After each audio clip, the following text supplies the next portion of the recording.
Oh my gosh, what are we doing? I don't know.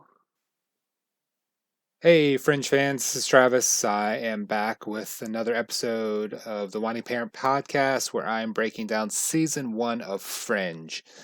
Um, Today I'll be covering episode seven, which is in which we meet Mr. Jones. So I have to apologize for missing out of the week. We've been getting used to our kids' schedule with school. They've been getting back to a daily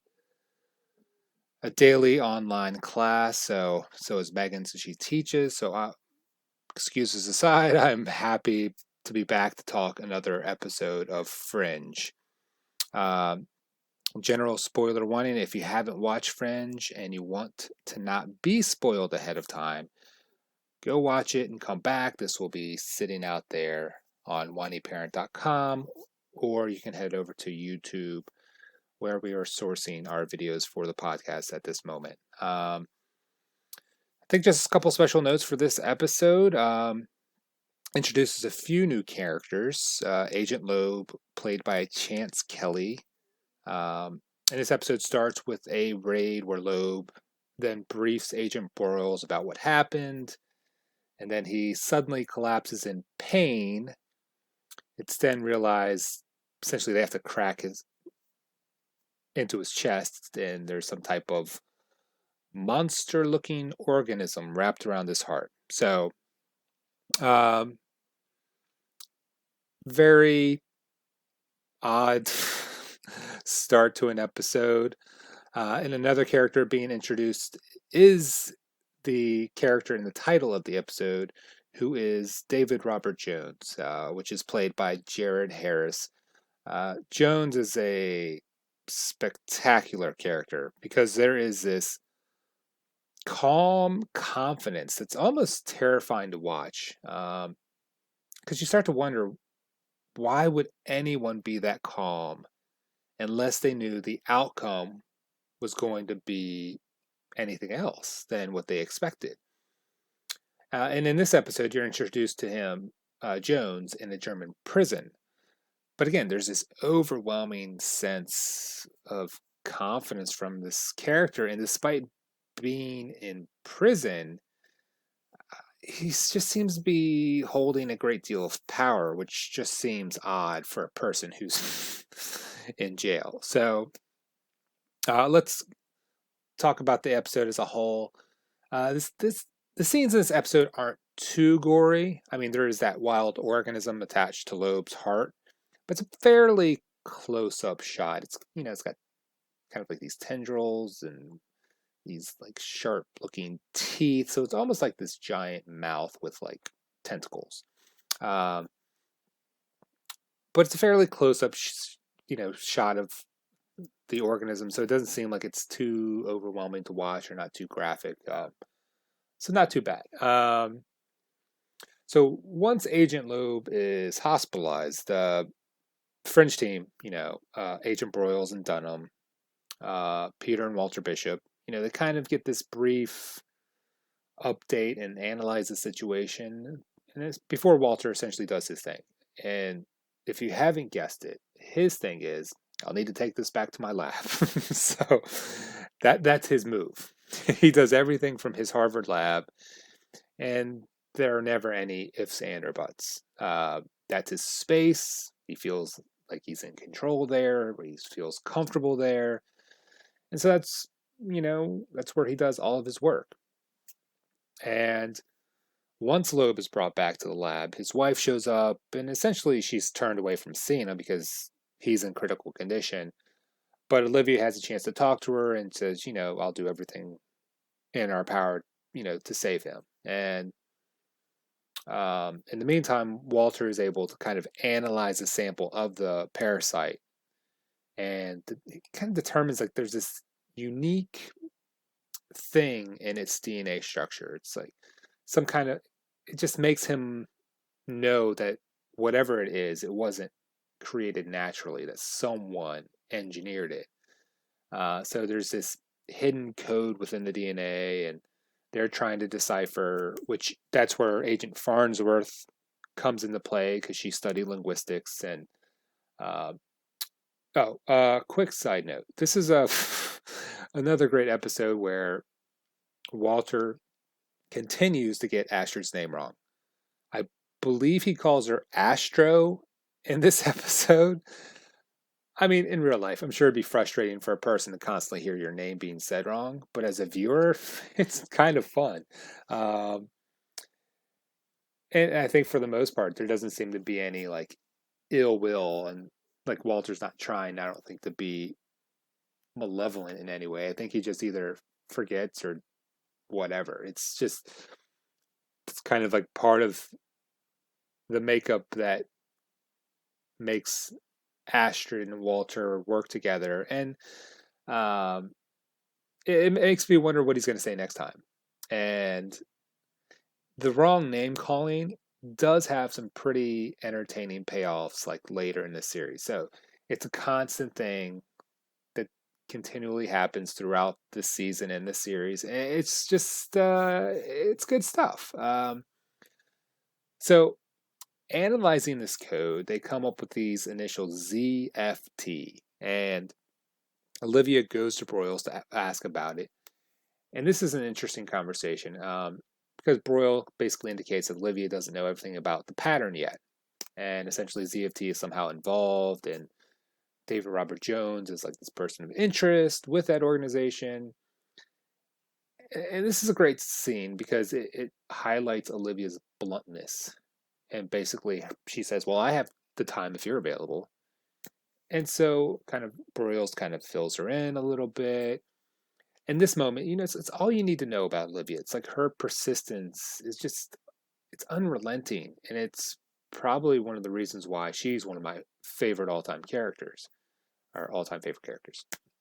Um, of course, I could probably lump the majority of this cast into that conversation, but that would be for another time. Otherwise, we would probably be here for 2 weeks, me trying to analyze my favorite characters of all time.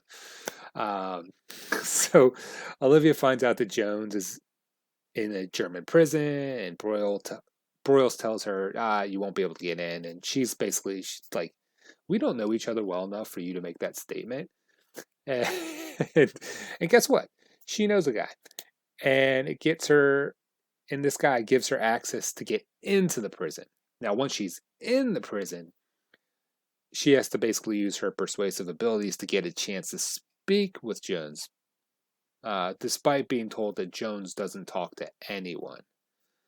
It kind of just essentially shows that Olivia's a bit of a badass, and she doesn't take no for an answer. And so while she's in Germany, everyone else back in the States is trying to discover a lead in the case to help Loeb. And it so happens that this person, turns up dead. And what's even better is this now dead suspect is the one person Jones wanted to speak to. And that was actually the one condition he gave Olivia, so that way she could speak to him to try to get a cure for Agent Loeb.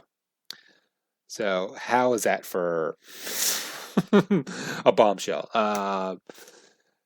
So essentially, it's like, what can they do if the one person Jones needed to speak to before giving them a cure for what's killing Loeb winds up dead? And that's essentially where you just start typing in your response. Enter amazing mad scientist. And scene. It's Walter Bishop. Just that's part of his fantastic mind and charm, is that he just does these things that are not normal, but and this also gives another fun back and forth between he and Peter, because he essentially gets on the phone with him and says, "Hey, we can still talk to the dead suspect. Does he still have his head?" And so, despite the confusion as a viewer and a Peter, because everyone's probably just like, I'm with Peter here. How is that even possible? So when they show up, and Walter complains about the dead suspect being shot in the head, Peter's like, well, why does that matter? It's like, I've never talked to a dead guy before, so excuse me for not like knowing what the rules are.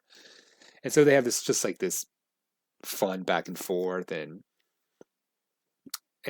apparently Walter has this ability to or technique to access brain input patterns, and the shot to the head obviously that complicates matters, being a damaged brain. And he says he basically has to adjust whatever procedure he was going to do. Uh, and by the way, part of that procedure includes strapping Peter down, attaching electrodes, and shocking him and the dead suspect simultaneously. He also has this device attached to his head, which is connected to the dead Joseph Smith's character, and the electrical pulses stimulate the brain to where you can ask it a question and then Peter is somehow able to hear or understand whatever the response would be. So there's not a lot of this mumbo jumbo where they go into all of these intricate details on why it's going to work, how it's going to work, blah, blah, blah, blah, blah. They give you a brief description and then you just understand what's going on because that's the way it is. They know, so you know. Again, I've said about this before. They don't overdo the explanations. They just tell you what's going on. And it's simple and it's not overbearing and it makes the storyline that much more seamless. And this is such a fun episode um, because there are all of these different moving parts. With David Robert Jones, he just wants to have one question answered by this dead guy. And this is where Olivia kind of steps in to make some of the rules and say she will be relaying the question to him. So that way they can kind of get away with, hey, this person isn't alive. And the question is, where does the gentleman live? And it's a completely odd question. So you obviously have to, assume that this is a coded question and you would expect a coded response. And poor Peter, how many shocks does it take? Um, so he's obviously in a ton of pain, and essentially they end up getting an answer, which is Little Hill.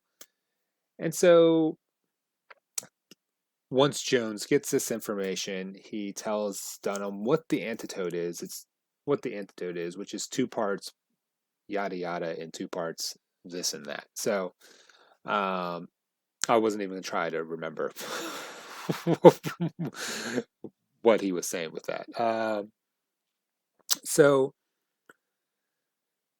and essentially they inject this antidote into his IV, and then you start to see that the creature is starting to die, and they end up in the hospital, and the show ends very well. You have this scene again, Broyles and Dunham. They have a lot of these great moments together where either one can be enlightening the other. And I think I really appreciate the back and forth between these two.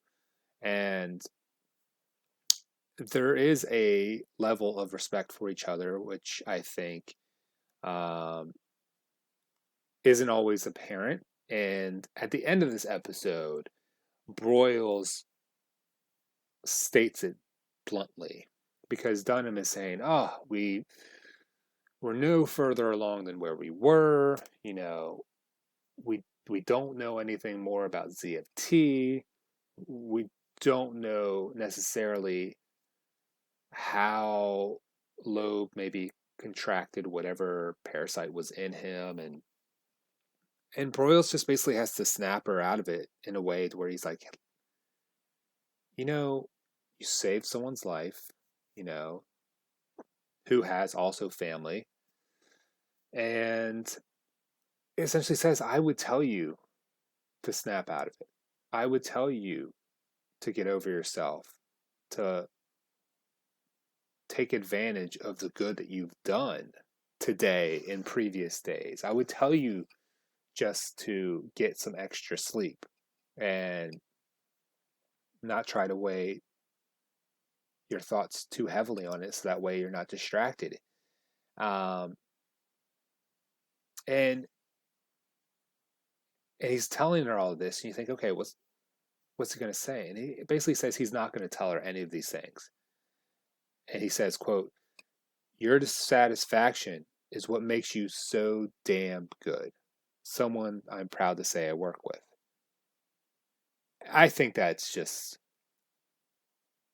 a magnificent thing to hear. Like, and you can tell Dunham appreciates it, and it really shows that, you know, Broyles has Dunham's back. He knows what type of person she is and the caliber of an FBI agent she is. So he, I believe, trusts her, depends on her, and saying that makes it just right there out in the open. We're like, okay, we're in episode 7, and that's just as plain can be that Broyles really genuinely appreciates having Olivia on his team. And I like that he said someone I work with, or not that I not that he said someone I'm in charge of, or not someone I supervise. Like he says work with, work together. And I think that's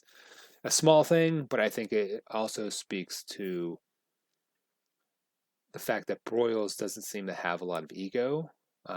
He is concerned about making sure that the Fringe team is always doing things the right way as best as possible, so that way they can continue to make a difference and to help solve these crazy, scientifically odd mysteries and crimes. And uh, so that's one great scene at an end of another very good episode. But that's not it. There's a second great scene at the end of this episode. Um, so as they part ways, and Olivia talks to Peter, who's been electric shocked multiple times, and he's just, he's ready to get out of the hospital, and so they notice that um, Loeb and his wife are kind of like happy to see each other, and they're just giving each other a hug, and so they leave. And as they're leaving, you see the wife. They do a close up over the wife, who turns and sees that they're gone and tells Loeb they're gone. And you're like, uh-oh. You get that feeling of this isn't going to be a good thing. And so Loeb asks if they learned anything from the question. And that right there makes you realize, again, they spent an entire episode on a character, on saving a character who ends up being a bad guy. Because when he asks that question, the wife leans in really close, and you have this close-up shot of like his eye and her mouth, and she just whispers Little Hill. It's They do like such a great job with misdirection, and it's another reason why I love the show. Again, like the pilot episode, they spent an entire episode trying to save someone who was ultimately deemed bad. And so this is why, Fringe is in my top 2, if not my favorite. I grapple with that. Although I did notice that Lost is now on the IMDb app, which is where I'm currently watching Fringe for free. So if you want to watch Fringe for free and you can access the IMDb app, which we do through Amazon Prime, then give it a listen. I think as soon as I'm done with this season of Fringe, I might take a look at the first season of Lost again. We'll see. I'm not going to jump the gun, but I'm a fan of Lost as well. But for right now, uh, Fringe top two for sure, neck and neck with Star Trek: The Next Generation. And I think I think I've summed up this episode as well as I can. Very fun. Jones, very calm and charismatic character. Um, and it's one of those things where it's like, okay, there's going to be more. Whether it's from Loeb or Jones or both, we know that there's going to be more because there's just that inkling. They have that building that and leads to the end of the episode with that duplicity that, oh, Loeb is not who we think he was. So that's going to be it for today. If you listen to me ramble about Fringe, or you've listened to me ramble about Survivor or my whiny parent talk, where I done a couple episodes about parenting in a pandemic, thank you for listening. Um, if you can, go to whinyparent.com and follow our blog, and you can follow our social media. If you're listening to our podcast on YouTube, please like this video and subscribe to our channel, and you'll receive updates whenever we release new content.